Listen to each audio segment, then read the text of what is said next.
So welcome to our Wednesday night service. I'm Reverend Madge Pinekoffer, and we're here tonight at the Home Center, and we have a very special night for you folks today. We're going to have a panel of 3 ministers. We have Reverend Christie Joachim and Reverend Deborah and Reverend Selene Zeisler. And we have a list of questions that we're going to be asking them. These questions are from you, our audience. And so we hope that you find the answers enlightening and thought-provoking, and an opportunity to get to know our ministers and get to kind of get a feel for their personality. It's always fun to have that.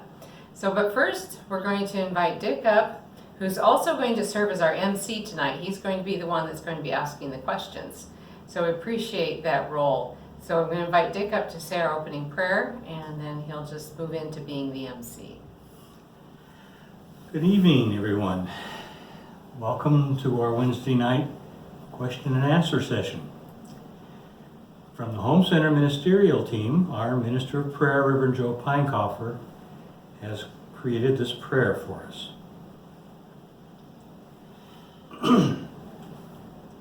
Dear God, thank you for this beautiful evening and for the many minds we will touch with our spiritual energy and message. We have enjoyed another day of your creation and performed our own miracles of creation along the way.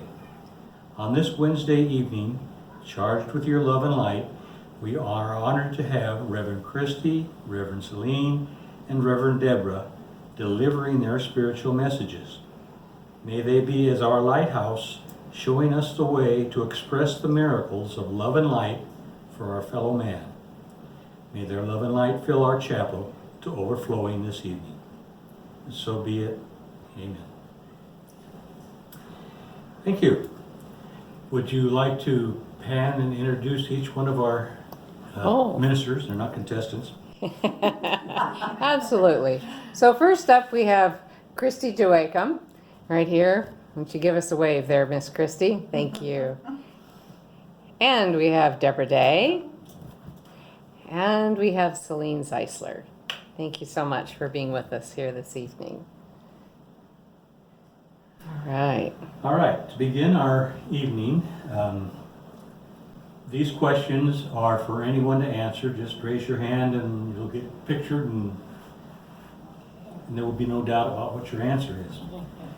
The first question, what is metaphysics? Don't all raise your hands at once. I'll take that one. Yeah, I'm Reverend Deborah Day. Metaphysics is bringing the life of spirit in with our everyday life. It's that combination as we're going through our daily lives, seeing the up and the down, the in and the out, the regular daily routine. We also feel other energies that we know are spiritual energies. And with metaphysics, we try to bring those spiritual energies into the life that we're living day to day, so that it's not just going through motions. It's really feeling the spirit of what we're doing. Thank you, Deborah. All right, Miss Christie. Well, I would add to that, I think that's a very good answer, and I would add to that metaphysics, if you break that down, meta is above. So it's above the physical. So we incorporate other things besides the actual physicality of the earth and the world into our worldview and into our thinking. And it helps us to create a consciousness of well-being and, of spirituality. Thank you. And we're going to go over to Selene and see what she has to say. Yeah, so I agree that metaphysics is the whole experience of beyond the physical. And so we know that we have these physical bodies, the physical world, and it all looks very solid. But in metaphysics, we look beyond that to the matrix that creates the physical. And we believe it's the light that comes through our physicality and our world that actually is manifest world. It's beyond what we see. it's above that, and it's the light that creates.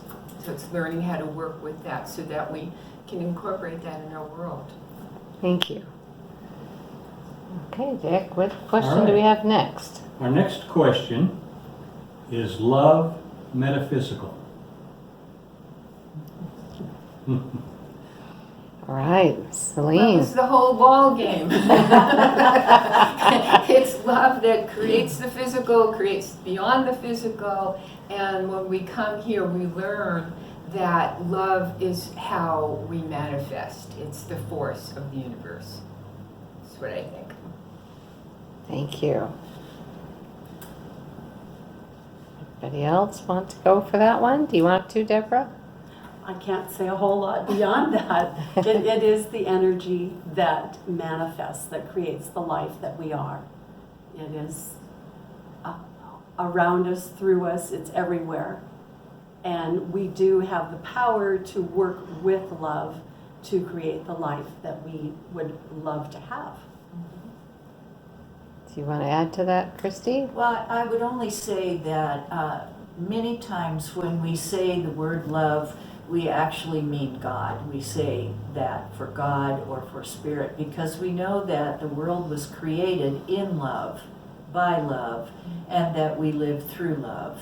And so love is not an emotion or a hormonal secretion, or although it can be, we can feel it chemically.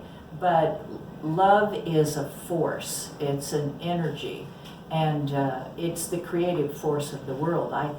Mm-hmm. Thank you. Thank All you. right. Yes. Number 3 we have, do you have a daily spiritual practice?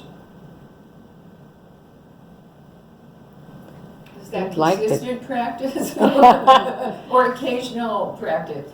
This is daily, that's A not too daily occasional. practice. Okay, I would say that I have a practice and it's not always daily. But every day I have so many moments in the daytime that I remember, or it comes to me, okay, now is the present moment. Now I'm in the holy moment.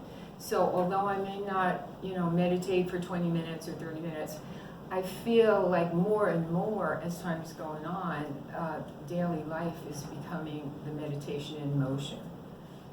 So that's what I'd say is my practice. Thank you.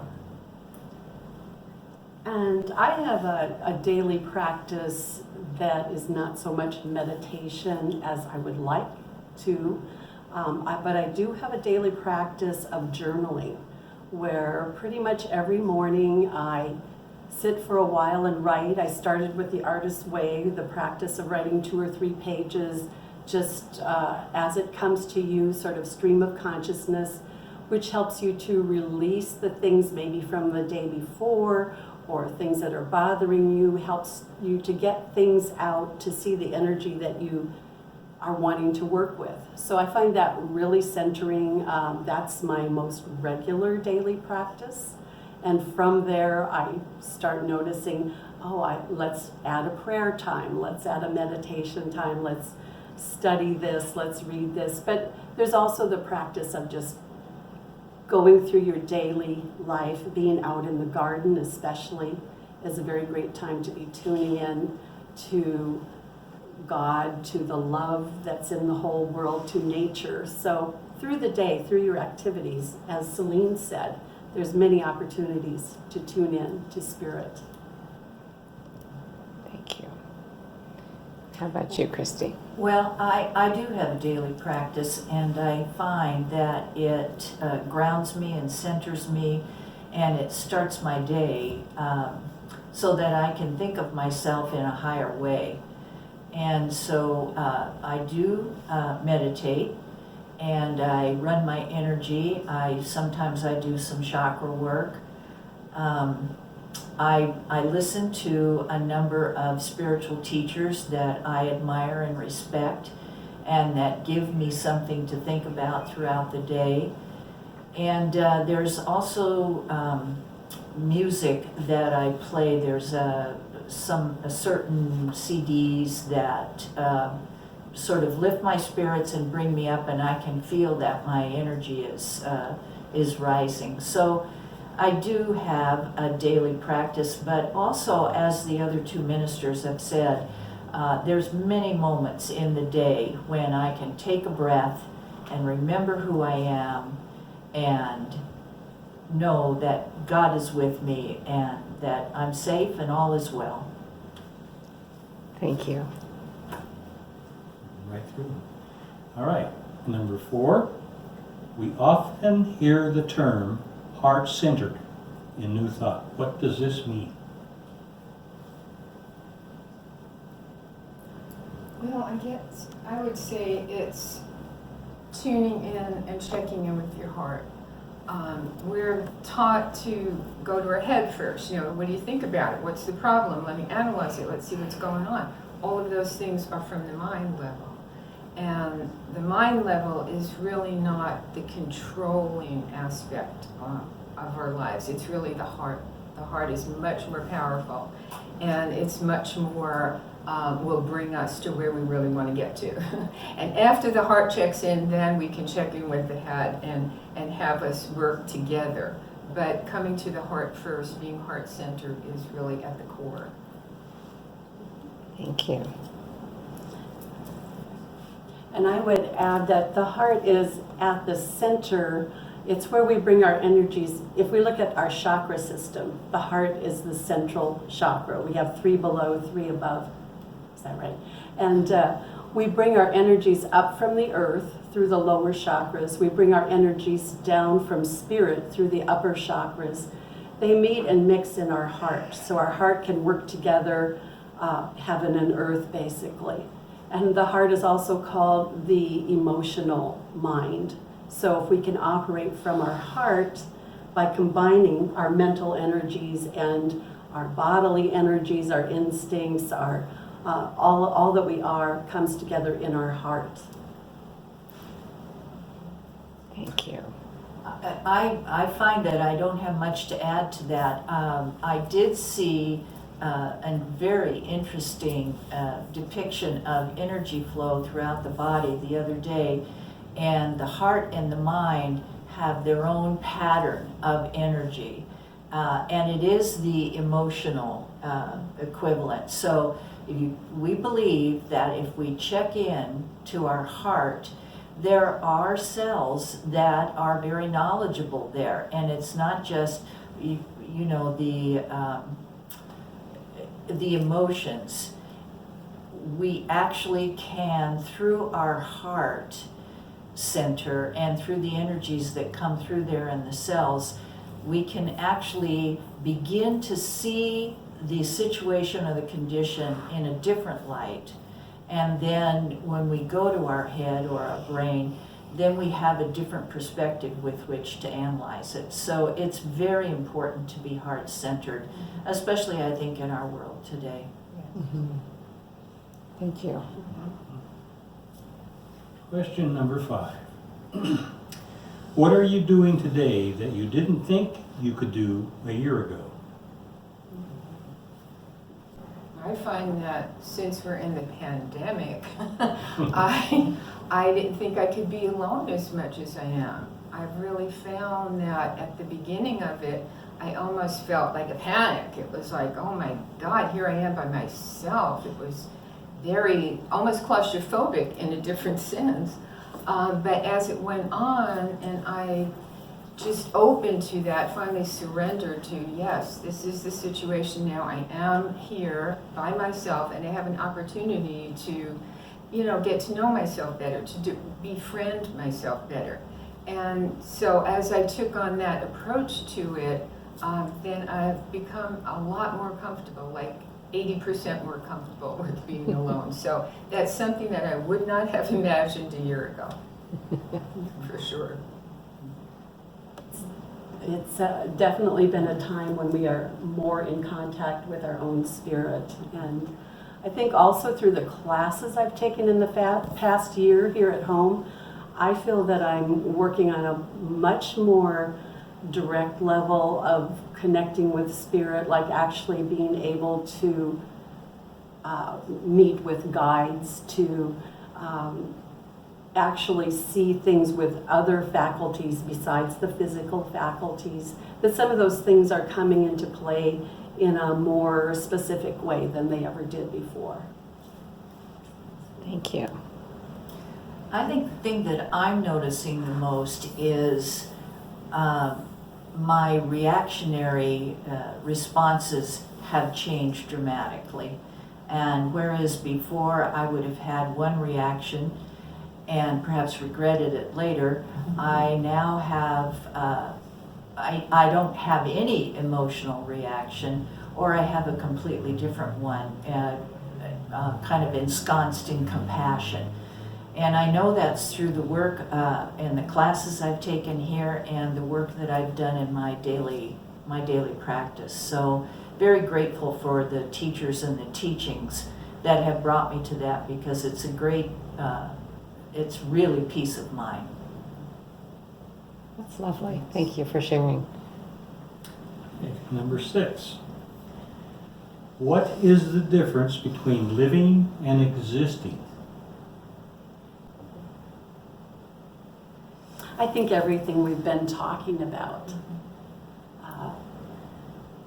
feeling the spirit in the other person that you're talking to, in the plants and flowers, the food that you eat, being mindful of all the different energies that are available to us in every moment, the messages, the beauty, the colors and lights, just looking at things from much broader in any one moment, like Selene was saying, that you can just be at home and there's such a vast world there.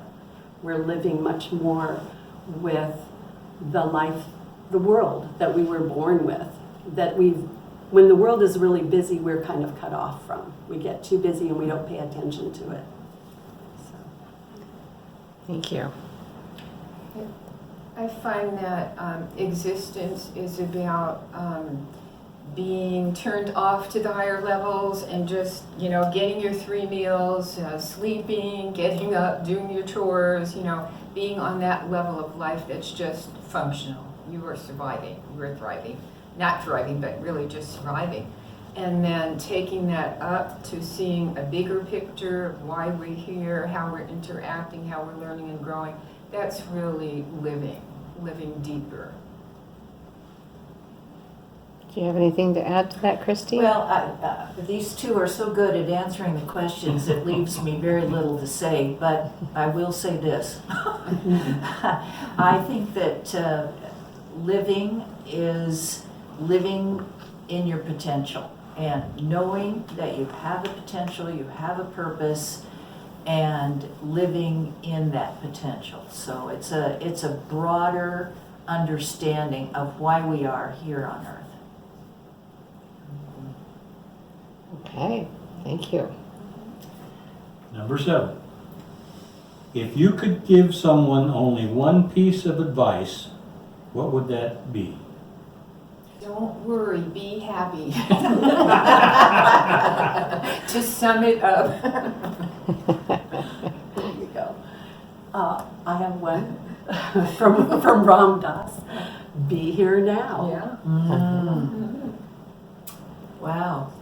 Well, I said something to somebody on the phone today, and she said, "Oh, that's so profound." And of course, I think I've forgotten it.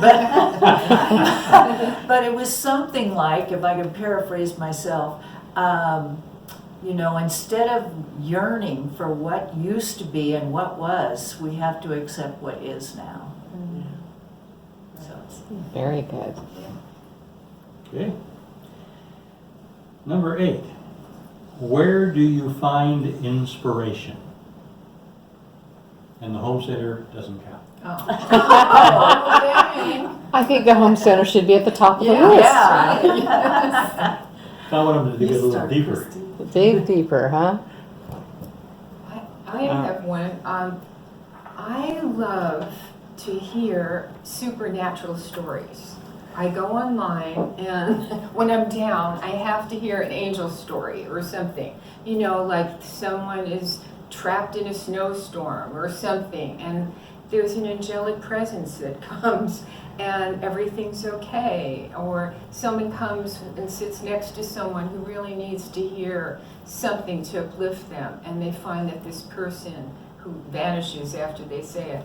I just find that always being aware of that level of the miraculous, that really, really lifts me like nothing else can. I mean, there's other things like the sun and, you know, pleasurable things. I love food, for instance, but those miraculous stories always hit a home run for me. All right, Christie, what do you have? Well, I too go to the internet, and what bolsters me is listening to high conversations, mindful people talking about things that are of a higher understanding, where there's no display of anger or no display of the lower emotions, but really just speaking about things in a way that lifts you up and gives you hope. And there are several groups or people that I listen to that do that, and I feel very fortunate that we do have you know, that capacity, that ability to listen to that, because these people are not in Salem.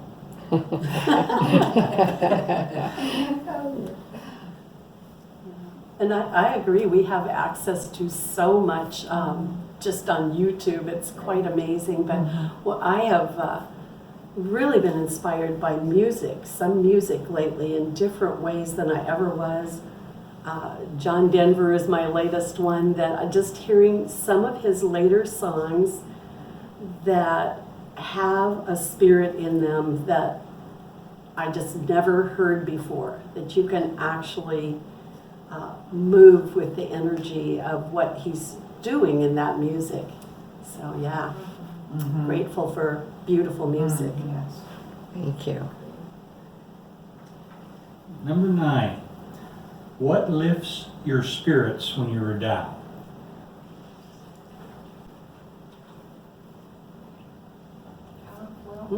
John Denver. Yeah, I was gonna say, another round of what we said for start.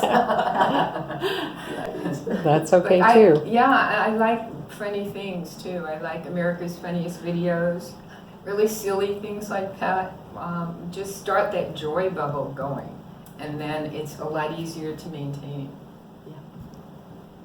Yes, humor is really wonderful, and yeah, really changes our mood. Just being outside, being with the plants and the flowers and with animals, little pets and so on, very inspiring. Well, I like to play a Canadian Tenors version of Hallelujah. And I blast it. I hope my neighbors like it, because I love that, and I can play it all the time. Okay. All right, we have 2 more. So, What is the metaphysical meaning of freedom? Should I start? yes, please. Okay. Well, this has been something that I've been thinking about and working with myself for a while, because, you know, during the pandemic, there are many things that we used to be able to do that we don't seem to be able to do right now for health and safety reasons. So what it came to me, and of course I was listening to other people too, other teachers, freedom is not from without. Freedom is from within. And we have everything that we need within if we just reach in, you know, take some time, get quiet, and take some breath and go in. And the other thing about freedom, I think, in the way that we believe in metaphysics, is that we need to release. There's so much that needs to be released to provide the space and the opportunity for the new to come in so that we can understand the freedom that we do have. And so there are releasing prayers that I do. There's a releasing song. There's all kinds of little tools in the toolbox. But we say if we release the blood and body of our ancestors, that we will be free to move forward in ourselves. So that's what I think metaphysical freedom is. Thank you. Well said. Ditto. Yes, yeah, I think I'll say ditto to that. It's what the yogis have told us forever, to go within. The world is there.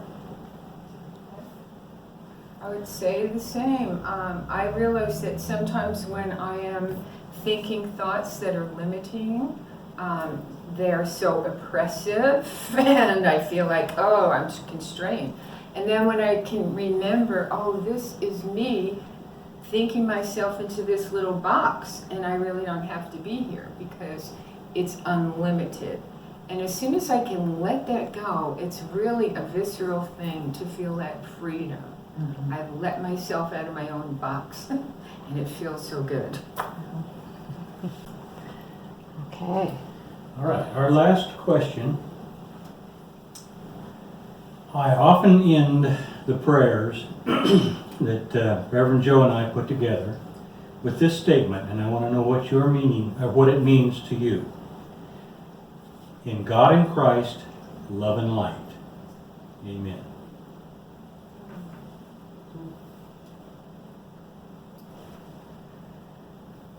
Okay, well, I'd say that God and Christ, like Christ is an office of the Godhead.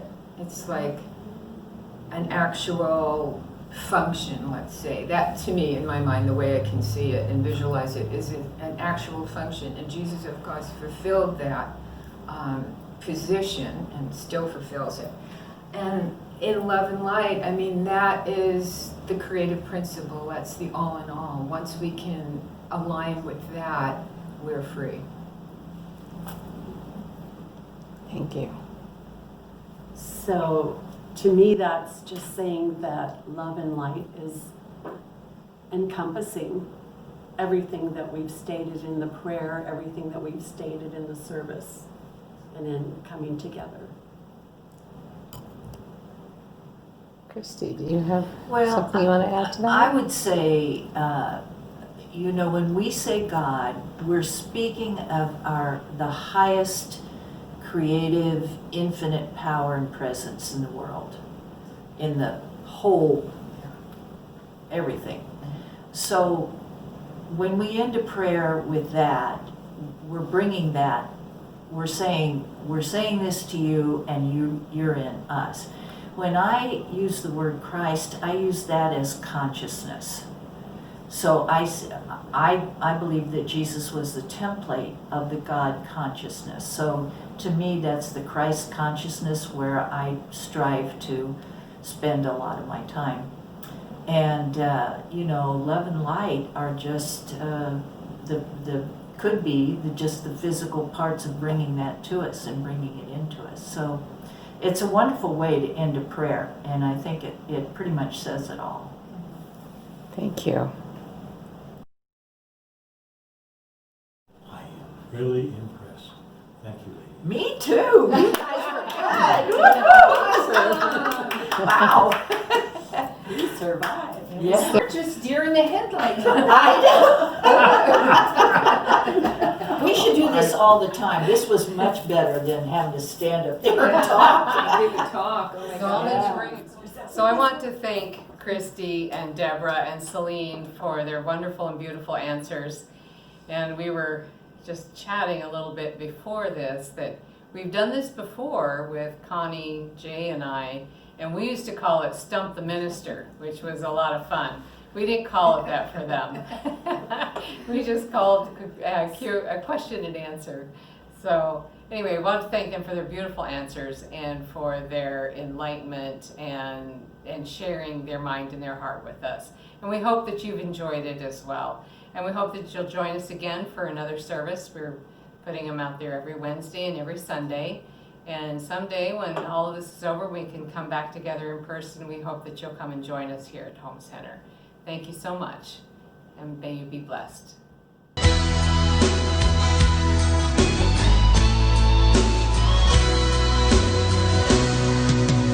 Arms around the world, around each other.